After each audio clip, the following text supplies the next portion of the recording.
নমস্কার, আমি কৌশিক ডাক ঘোষ হয়ে নতুন একটি প্রতিবেদন নিয়ে হাজির হয়েছি আপনাদের সামনে। আজকের প্রতিবেদনের বিষয়বস্তু কি? জম্মু কাশ্মীরের হাজি আলী দরগার একটি বিষয়। যে বিষয় নিয়ে আলোচনা করছি সেই বিষয়টি শুনলে আপনিও ভাবতে শুরু করবেন, আপনাকেও ভাবাবে এই বিষয়বস্তু নিয়ে। আমাদের জাতীয় প্রতীক অশোক স্তম্ভ আলোচনার কেন্দ্রবিন্দু গত শুক্রবার জম্মু কাশ্মীরের হাজি আলী দরগা। সেখানে সেই দরগার নতুনভাবে সংস্করণ হয়েছে হাজি আলী দরগা। সেখানে অশোক স্তম্ভকে পাথর দিয়ে ঠুকে ঠুকে ভেঙে তুলে দেওয়া হয়েছে। একটি নেম প্লেটের মধ্যে থাকা সেই অশোক স্তম্ভ, যা নিয়ে শুরু হয়েছে বিতর্ক। আমাদের দেশের জাতীয় প্রতীক এই অশোক স্তম্ভ, সেই অশোক স্তম্ভ এই হাজি আলী দরগার ভিতর থেকে পাথর দিয়ে ভেঙে তুলে দেয়। আমরা কোন দেশে বাস করছি যে দেশে অশোক স্তম্ভকেই এইরকমভাবে ভেঙে দেওয়া হয়? ঘটনার সূত্রপাত গত শুক্রবার জুম্মার নামাজের পর যারা ভিতরে ছিলেন তারা বেরিয়ে আসেন। বেশিরভাগ দেখা গেছে সেখানে মহিলারা পাথর দিয়ে ঠুকছে সেই অশোক স্তম্ভের উপর এবং সেই অশোক স্তম্ভ ভেঙে দেয়। জম্মু কাশ্মীরের হাজি আলী দরগা যেটা ছিল সেটির পুনঃসংস্করণ হয়েছে। সেখানে ওয়াকফ বোর্ড রয়েছে। সেখানে পুনঃসংস্করণের ক্ষেত্রে যে ভারতের জাতীয় চিহ্ন, জাতীয় প্রতীক, সেই অশোক স্তম্ভ দেওয়া হয়েছে। কোনো রাজনৈতিক দলের কোনো প্রতীক না, বা কোনো বিজেপির প্রতীক না, বা কোনো হিন্দুত্বের প্রতীক না। সেটি ভারতের জাতীয় প্রতীক, যেগুলো সংবিধানে যে ছবি আমাদের থাকে সেই জাতীয় প্রতীক। আমরা কথাই বলবো সংবিধানের কথা, আর সংবিধানে সেই অশোক স্তম্ভ থাকলে কোথাও যেন বিরূপ মন্তব্য। শুক্রবার জুম্মার নামাজের পর সেই অশোক স্তম্ভকে ভেঙে দেওয়া হয়। তাদের দাবি, তাদের ভাবাবেগে আঘাত। যে দেশে বাস করি সেই দেশের জাতীয় চিহ্ন থাকলে ক্ষতি কোথায়? তাহলে কি তারা টাকাও ছিঁড়ে ফেলে দেবেন? টাকাতেও তো অশোক স্তম্ভের ছবি রয়েছে। তারা যেটা দাবি করেন মূর্তির বিরোধিতা।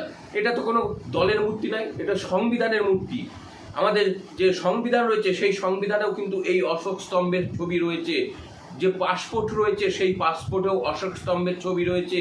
আমাদের যে টাকা রয়েছে সেই টাকাতেও অশোক স্তম্ভের ছবি রয়েছে। তাহলে কি তারা টাকা ছিঁড়ে ফেলে দেবেন? ভারতবর্ষে বাস করছেন, ভারতীয় যে সংবিধানের নিয়ম নীতি সেগুলি মেনে চলবেন, এটাই স্বাভাবিক। সমস্ত ভারতবাসী এটাই মানবে, এটাই স্বাভাবিক হওয়া উচিত। কিন্তু সেই জায়গায় তারা কি করলেন? সেই পাথরে নেম প্লেটে লেখা সেই থাকা অশোক স্তম্ভকে তারা পাথর দিয়ে ঠুকে সেই অংশটা তুলে দিলেন। এটা কি দেশদ্রোহিতার কাজ নয়? এটা কি দেশ বিরোধিতার কাজ নয়?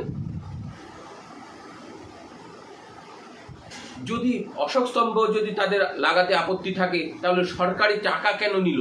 তাহলে সরকারি টাকা নিতে আপত্তি করলো না কেন সেই সময়? অশোক স্তম্ভে আপত্তি, সরকারি টাকাতে কোনো আপত্তি নেই?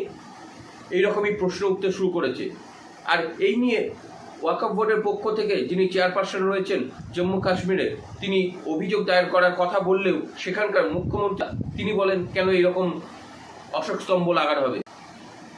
এই মুখ্যমন্ত্রী কি কট্টরপন্থী যারা দেশ বিরোধী রয়েছে তাদেরকেই সমর্থন করছেন? শুধুমাত্র যে এখানকার মুখ্যমন্ত্রী এমনটা নয়, বিরোধী দল মেহবুবা মুফতি তিনিও নেমে পড়েছেন এই অশোক স্তম্ভের বিরোধিতায়।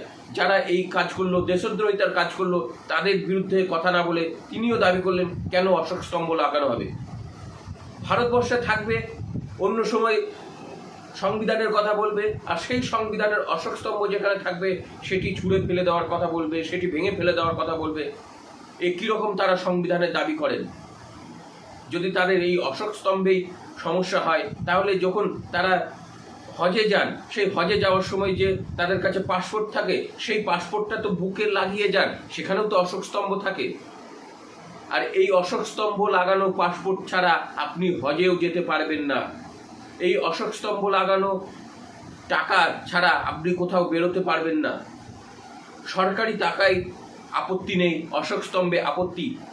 এই সমস্ত লোকের বিরুদ্ধে কড়া ব্যবস্থা নেওয়া উচিত কেন্দ্র সরকারের পক্ষ থেকে। যেখানে রাজ্য সরকার ব্যবস্থা নেয়নি, জম্মু কাশ্মীরের যে সরকার রয়েছে তারা কোথাও না কোথাও যারা এই দেশদ্রোহিতার কাজ করেছে তাদের পক্ষে রয়েছে।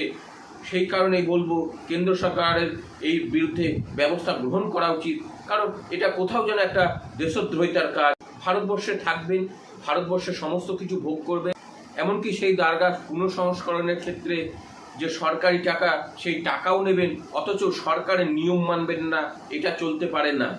এর বিরুদ্ধে সরকারের ব্যবস্থা গ্রহণ করা উচিত এবং এই দেশদ্রোহিতার যারা কাজ করেছে তাদের বিরুদ্ধেও ব্যবস্থা গ্রহণ করা উচিত বলে মনে করছে দেশবাসী।